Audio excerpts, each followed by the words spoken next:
దేవుని నామానికి వందనాలు. అలాగే సమయం ఇచ్చిన బాబుకి, అయ్యగారికి కూడా నా వందనాలు చెల్లిస్తున్నాను. అయితే మనం క్రిస్మస్ కోసం సంవత్సరం మనం ఆనందిస్తూనే ఉంటాము, సంతోషిస్తూనే ఉంటాం క్రిస్మస్ని మనం సెలబ్రేషన్ చేసుకుంటూ. అయితే ఈ ఆనందము, ఈ సంతోషము సంఘం లోపల ఉన్న వాళ్ళకైతే బాగా అర్థమవుద్ది, కానీ సంఘము వెలుపల అంటే అన్ని జనులకి ఈ ఆనందంతోనూ ఈ సంతోషంతో ఎటువంటి పని ఉండదు. అయితే మనం దేవుళ్ళో ఆనందిస్తూనే మనం ఎలాగ దేవుని యందు నిలబడగలుగుతున్నాము, లేదంటే దేవుడు దృష్టి మన మీద ఎప్పుడుంది, ఎలా ఉందనేది ఒక వచనం నేను చదివి చెప్పాలనుకుంటున్నాను.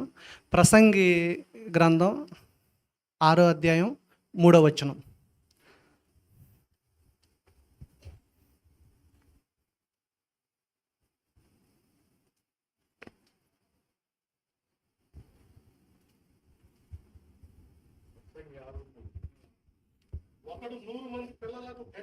ఒకడు 100 మంది పిల్లలను కని దీర్ఘాయుష్మంతుడై స్థిరకాలము జీవించునను సుఖ అనుభవమును ఎరుగకయు తగిన రీతిని సమాధి చెయ్యబడకయు యుండిని ఎడల వాని గతి కంటే పడిపోయిన పిండము యొక్క గతి మేలని నేను అనుకొనుచున్నాను. అయితే చాలండి, ఈ వాక్యము నాకు చాలా ఇష్టమైన వాక్యం. ఎందుకంటే ప్రతిసారి ఎక్కువగా నేను ఈ వాక్యాన్ని చదువుతూ ఉంటాను.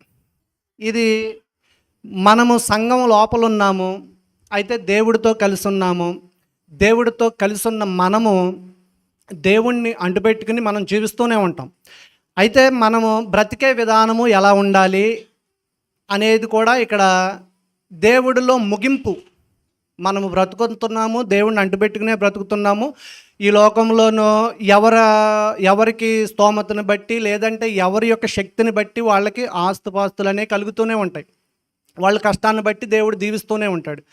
అయితే ఈ దీవెన మనం ఏ విధంగా అనుభవిస్తున్నాము, ఎలాగ అనుభవిస్తున్నాము? ఒకడంట 100 మంది పిల్లలను కన్ని వాళ్ళని తీర్చిదిద్ది వారి జీవితాలన్నీ కూడా తీర్చిదిద్దేసి వాళ్ళకి పెళ్ళిళ్ళు చేసేసి ఇవన్నీ కూడా అంటే చాలామంది జీవితం ఎలా ఉంటుందంటే కష్టపడటానికే పుట్టారు అన్నట్టుగా కష్టపడతానే ఉంటారు కదా. అన్ని పిల్లలకి అన్నీ సమకూరుతారు. అయితే క్రైస్తవులమైన మనము దేని కొరకు ప్రయాసపడాలి అంటేని సమాధి చెయ్యబడటమే మనకి చాలా ఘనమైన విషయం. ఒకసారి చానాళ్ళ క్రితం శాన్యుబాబు నేను మాట్లాడుకున్నాం. ఏంటంటే ఎవరన్నా ప్రభునందు నిద్రిస్తే సమాధుల విషయం వచ్చేసరికి చాలా ఇబ్బంది అవుతుంది. అది దీని యొక్క కొరత అనేది, ఈ సమాధి అనేది ఏంటంటే దేవుడు యొక్క దృష్టిలో చాలా ప్రాధాన్యత ఉందండి. మనం ఆదికాండం నుంచి చదువుకుంటూ వస్తేనే అబ్రహాము గారు సమాధి, ఇలాగ ఈ సమాధులన్నీ కూడా కనబడతాయి. ఒకవేళ మీరు అనుకుంటున్నారేమో ఏంటి మనం ఆనందించే సమయంలో సమాధి కోసం మాట్లాడుతున్నాడంటే, క్రైస్తవ జీవితానికి ముగింపే ఒక ఘనమైన ముగింపే సమాధి. అయితేని మనం దేవుణ్ణి అంగీకరించామంటేని మనము తాను కాదనుకుని తన సిలువు ఎత్తుకుని దేవుణ్ణి వెంబడించేదట్టే మన శవపేటకుని కూడా మనం ఎత్తుకుని తిరగాలి. ఏంటంటే ఆ యొక్క ముగింపు, దేవుళ్ళో మన ముగింపు ఏ విధంగా ఉంది, మనం బ్రతికిన కాలం అంతా మనం ఎంత ప్రయాసపడినప్పటికీ కూడా, ఎన్ని ఆస్తిపాస్తులు సంపాదించినప్పటికీ కూడా, ఎంతమంది పిల్లల్ని జీవితాలని తీర్చిదిద్దినప్పటికీ కూడా ఒక ఘనమైన ముగింపు అనేది ప్రతి ఒక్క జీవితంలో కూడా ఉండాలి.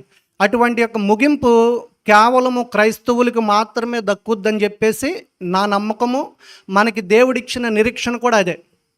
అయితేని ఒకడంట 100 మంది పిల్లలను కని వాళ్ళ యొక్క జీవితాలన్నీ కూడా తీర్చిదిద్దేసిన తర్వాత సుఖ అనుభవమును ఎరగక తగిన రీతిని సమాధి చెయ్యబడక పోతే పడిపోయిన పిండము యొక్క గతి మేలు అంటున్నాడు దేవుడు. అయితే ఇక్కడ నేను ఒక చిన్న మాట మళ్ళీ గుర్తు చేయాలి. తల్లిదండ్రుల యొక్క కలయికలోనూ కొన్ని కోట్ల శుక్రకణాలు నేల రాలిపోతాయి. ఇది ఇలాంటి యొక్క శుక్రకణాలు నేల రాలిపోతున్నాయంటే ఆ యొక్క కణాలలోంచే మనం కూడా ఒక కణమై ఉన్నాం. ఇవాళ మనం ఇక్కడ కూర్చున్నామంటేనే ఒక చోట దేవుని వాక్యం ఇలా ఉంది కదా, నీవు తల్లి గర్భమందు రూపింపబడక మునిపే నా కన్నులు నిన్ను చూచుచున్నవి, నియమింపబడిన దినములలో ఒక్కటైనను గడవక మునిపే నేను నిన్ను ఎరిగి ఉన్నాను అని చెప్పేసి వాక్యం ఉంది కదా. ఇవాళ మనం ఇక్కడ ఉన్నామంటే, ఇక్కడ కూర్చున్నామంటే, ఒక కణమైన తల్లిదండ్రుల యొక్క ఆ యొక్క కలయికలో ఎన్నో కణాలు నేల రాలిపోతున్న సమయంలో ఇవాళ మనం ఇక్కడ ఉన్నామంటే దేవుని యొక్క కనుదృష్టి మన మీద ఉంది. దేవుని యొక్క కనుదృష్టి లేకుండా మనము దేవుని సన్నిధిలోకి రావటం అనేది అసాధ్యం. ఇది ఎవరికి కూడా సాధ్యపడే విషయం కాదు. ఎందుకంటే సంఘానికి వెలుపల పక్క కానీ సంఘానికి బయట పక్క కనుక మనము చూస్తే మనకంటే గనులు, పేరు పొందిన వాళ్ళు, ఎంతో ఉన్నతమైన స్థితిలో ఉన్నవాళ్ళు, చాలా ఆస్తిపరులు, పెద్ద పెద్ద పదవులు అనుభవించే వాళ్ళకి ఈ సంఘం లోపలికి వచ్చి కూర్చుని దేవుణ్ణి ఆరాధించే తమ సృష్టికర్తను తెలుసుకునే యొక్క ధన్యత వాళ్ళకి లేదు. కానీ ఎన్నిక లేని మనల్ని దేవుడు ఎన్నుకొని తన సంఘంలో చేర్చుకుని మనము ప్రతి ఆదివారము లేదంటే ప్రతి దినము దేవునిలోంచి ఆనందించే యొక్క ఆనందము వినలేనిదన్నమాట. ఆస్తులు ఎన్ని ఉన్నప్పటికీ కూడా చాలామందికి ఒక మనశ్శాంతి అనేది ఉండదు. కానీ మనకున్నది ఏంటంటే నీ యొక్క నిరీక్షణ ఎంత బాధ వచ్చినా ఎన్ని ఇబ్బందులు వచ్చినా సరే దేవుని సన్నిధికి వెళ్ళి ప్రార్థన చేసుకుంటే నా దేవుడు నా మొరంటాడు, నాకు ఆనందం కలుగుతుంది. మనకి కలిగి ఉన్న బాధలన్నిటిలోంచి కూడా దేవుడు మనల్ని విడిపిస్తాడనే ఒక నమ్మకంతోనూ నిరీక్షణతోనూ ప్రతిరోజు ఎప్పుడన్నా నాకు అవకాశం ఉన్నప్పుడు, ఖాళీగా ఉన్నప్పుడు నేను చర్చికి వచ్చి చూసినప్పుడు ఎవరో ఒకళ్ళు చేసుకుంటూనే ఉంటారు. ఏంటంటేనే అది నిరీక్షణ అన్నమాట, దేవుడు మనకి ఇచ్చిన నిరీక్షణ. అందుకని మనం ఇక్కడ ఉన్నామంటే మనమేదో మనంతట మనము ఏదో లేదంటే లోకంలోను అందరికీ కలిగినట్టే మనకి ఏదో కలుగుతుందనేది అయితే కాదు. కానీ మన పక్షాన్నే మన మీద దేవుని యొక్క అనుగ్రహం ఉంది, ఆయన యొక్క కనుదృష్టి ఉన్నదనేది అయితే మనం ఎప్పటికీ కూడా మర్చిపోకూడదు. క్రిస్మస్ని ఆనందిస్తున్నామంటే క్రిస్మస్తో పాటు రాబోయేది కూడా, అంటే మన జీవితాల్లో జరగబోయే దాని గురించి కూడా మనం ఇప్పుడే ప్రణాళిక చేసుకోవాలి. ప్రతి మనిషి కూడా అడగాలి, నేను తగిన రీతిని సమాధి చెయ్యబడాలి ప్రభా, ఒకవేళ లేకపోతే నా జన్మంతా కూడా వ్యర్థమైపోద్దేమో, ఇటువంటి వ్యర్థమైన జీవితం నేను జీవిస్తే ఇది లోకానికి కానీ లేదంటే సంఘంలో ఉన్న వాళ్ళకి కానీ లేదంటే నా ద్వారా వచ్చిన నా పిల్లలకు కానీ ఒక వ్యర్థుడిలాగా నేను ఉండకూడదు కదా అన్న యొక్క అభిప్రాయం కలిగి ఒక ఘనమైన ముగింపు దేవుళ్ళో ముగించుకోవటానికి. ఎందుకంటే ఎంత ఉన్నప్పటికీ ఏమున్నప్పటికీ ఇక్కడ విడిచిపెట్టి వెళ్ళిపోవాల్సిన వాళ్ళమే కానీ మనం ఏది కూడా మనతో పాటు తీసుకెళ్ళాం. కాబట్టి ఏంటంటే దేవుడిలో ఒక ఘనమైన ముగింపు కోరుకోవటం అనేది చాలా మంచిది. ఇది ఇప్పుడే కలగాల అనేది ఏం కాదు. ఈ ముగింపు అనేది ఎవరికి ఎప్పుడు వస్తుందో ఎలా వస్తుందో తెలియదు. కాబట్టి దేవుణ్ణి అడగటంలో తప్పేమీ లేదు. సంఘముగా ఏర్పరచబడిన మనము దీన్ని కూడా అడగాలి. క్రీస్తునందు ఆనందించడం అంటే అది కూడా ఆనందమే. ఒక ఘనమైన ముగింపు దొరుకుతామంటే చాలా సంతోషకరమైన విషయం అది. ఎందుకంటే కరోనాలో కనుక మనం గమనించినట్టయితే వేల కోట్ల ఆస్తులున్న వాళ్ళు ఏం చేశారంటే, నాకు సలహా ఇచ్చాడు ఒక ఆయన, నీకు కరోనా వస్తే నువ్వు ఇంట్లోంచి బయటికి వెళ్ళొద్దు, అన్నీ కూడా అవసరమైతే నీకు టెస్టులు చేపిస్తే మనిషిని పంపిస్తానన్నాడు. వాళ్ళ అబ్బాయికి జ్వరం వచ్చి వాళ్ళ అబ్బాయి కరోనా వచ్చేసరికి ఆయన భయపడిపోయి హైదరాబాద్ వెళ్ళిపోయి దగ్గర 50-60 లక్షలు ఖర్చు పెట్టుకుని వచ్చేసాడు. ఆ తర్వాత వాళ్ళు తగ్గింది. నేను వెళ్ళి ఎలా ఉన్నారని అడిగితే, ఏమయ్యా ఏంటంటే మా ఇంట్లో అందరికీ వచ్చేసిందండి, మా పెద్ద అబ్బాయికి ఒకటి తప్పంటే మరి ఏం చేశారండి? ఏం చేయలేదండి, మీరు అన్నారు కదా ఇంట్లోంచి బయటికి వెళ్ళొద్దు అన్నాడు, దేవుడికి ప్రార్థన చేసుకుంటానే ఉన్నాము, 1 లక్ష రూపాయలు అయినాయండి నాకు ఇంట్లో కూర్చొని తిన్నందుకు, అది కూడాను మందులు గడ్డలు మేము పెద్ద ఏం వాడలేదంటే ఆయన ఆశ్చర్యపోయాడు.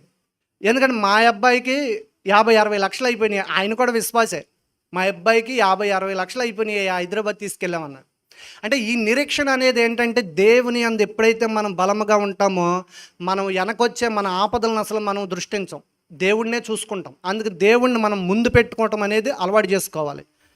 ఇది దేవుడు ఈ చిన్న మాటలు దీవించును గాక. ఇంకా సమయం కూడా అయిపోతుంది కాబట్టి సమయం ఇచ్చిన తమ్ముడికి నా నిండు వందనాలు చెల్లిస్తున్నాను.